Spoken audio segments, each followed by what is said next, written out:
question would be, what does Dewon Electrical all about? What does it do, and how is it playing a role in the industry? See, Dewon Electric is an emerging name in the switchgear industry. We manufacture switchgears. We also have wiring accessories like the modular switches. We manufacture miniature circuit breakers, RCCBs, distribution boards, MCB changeover switches, and also certain range of MCCBs. Our objective of setting up Dewon Electric is to make Dewon Electric a household name and a preferred choice. You said most of the products are related to the switchgear industry. Can you just elaborate a little more on that, sir? Yes, of course. See, basically what happens is wherever we have electric current, there are two things that is absolutely necessary. One is to switch it on and off, and second is to also provide protection. In our case, we have the domestic switches, which of course you know is used for switching on and off the current. We also have circuit breakers. For example, miniature circuit breakers provide you protection against short circuit and overload. We have earth leakage circuit breakers which protect you against shock. And to enclose this all, we have distribution boards. So we have complete range of protection devices. So, sir, where does silver play a part in this? Like, as we know, you know, we are in the silver conference.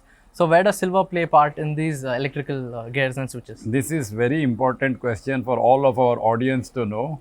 I would like to share that silver contacts are the heart of any switchgear, and the silver contacts predominantly are made from silver and silver alloy, and the consumption of silver also depends on the rated current. Silver is the most conductive metal so far, and its corrosion resistance and thermal conductivity makes it the only choice for the electrical industry as far as the silver contacts are concerned. Silver is also used for silver plating. For example, there are terminals of copper and brass which needs to be plated so that they do not corrode. Also, it is used for silver plating. Yeah. And silver in certain cases is also used where you need to do brazing, soldering, etc., where silver or silver paste is used. So, sir, if I may ask, how much of quantity of silver is used in these particular industrial applications? See, if you were to ask me for the consumption only in India, the consumption has now reached, according to my estimate, to almost 225 tons per annum. Okay. So, sir, what are these demand drivers or demand growth drivers for the silver in these electrical contacts applications? As per IEMA is Indian Electrical and Electronic Manufacturers Association. It is the apex body for the electrical industry. They have estimated that for every increase in GDP by 1%, the power demand increases by 0.9%. So now wherever there is power, you require power to be transmitted and distributed. Yeah. So transmission and distribution, everywhere you require switchgears, and switchgears require silver. Yeah. So, sir, what can be done to boost this demand or boost this growth of silver in the industrial applications in India? Presently, I think we do not have to do anything because the government in itself has driven the 5-year plan, where we know that the number of consumers are going to increase by 58% in next 5 years. So when we have consumers of power, automatically the distribution network will increase, and once the distribution network increases, all the allied products will be consumed more, and each and every of these products will have silver in it. Does the inverted duty structure in silver, wherein the value added products are silver, are at a lesser import duty structure than the silver bars, does that play a role in the industrial side of silver, or? Yes, it does play a lot of role, but beyond that, I would like to reach that silver is now a restricted commodity. Yeah. And the licensing processes are far rigorous for any manufacturer to venture out.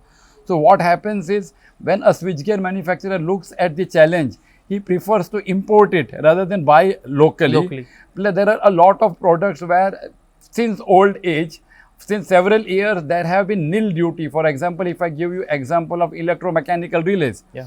During good old days, we were not having any producers of those specific kind of components. So the government had defined that the components used for electromechanical relays will have nil duty, but it is going on even now, and that includes silver contacts as well.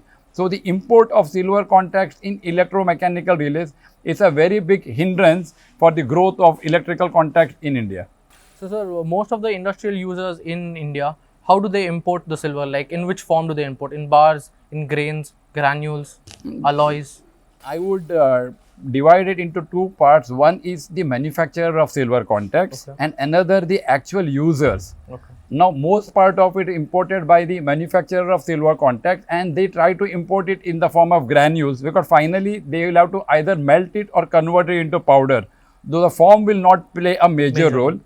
Answering you the one of the question that you asked before, there is something known as SION or SION, Standard Input Output Norm, where the government has defined what is the process loss which will be covered when a importer is exporting the product and re-importing it. And I believe the percentage that is defined is too less, because it doesn't even cover the losses those are incurred during the process. With the increasing in silver prices, are the industrial users looking for an alternative, or is silver the way to go in the long term?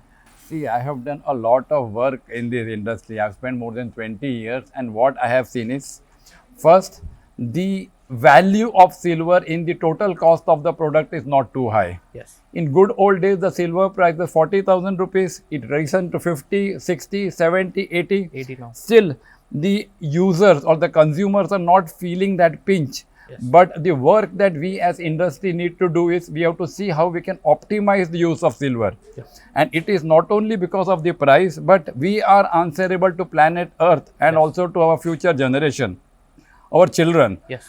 The demand of supply, the demand of silver is going to increase further, but I am extremely worried whether we will have enough supply of silver. This is where we will have to look at not alternative for silver, but alternative for the silver alloy, where the percentage of silver in the total composition is lower. So will scrap play an important role in the years to come, as you're telling that the supply is a little bit of constraint? I am from the precious metal industry. Okay. So I would not use the word scrap. For Yes. me, everything is precious, including the scrap. I would answer this question that there is a word which is known as recovery. Yes. So recovery of silver, refining of silver further will play a major role. There are a lot of projects where the government of India is encouraging for e-waste recovery. And India today is very backward as far as e-waste is concerned. And I am very sure that once we focus more on recovery of silver from e-waste, our demand for silver will be matched with good supply of silver locally in India. Okay, sir. Thank you so much for this opportunity. It was really pleasure having you at this India Silver Conference. Thank you, sir. Thank you so much.